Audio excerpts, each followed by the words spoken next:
Alright, Tom Pinay, selamat pagi. Oke, sekarang pukul 6 lebih sudah. Oke, ini pun siap. Ini nanti mau bawa pergi tes. Ini sudah siap kemarin. Oke. Supaya oke, coba dia punya ini puli ini. Dulu kan kesan itu barang makan, jadi dia goyang-goyang.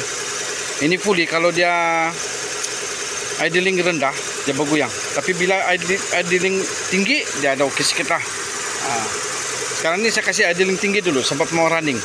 Sebab dia cakap pagi-pagi macam susah mau start, betul. Susah mau start lah, ada saya nampak lah. Okay.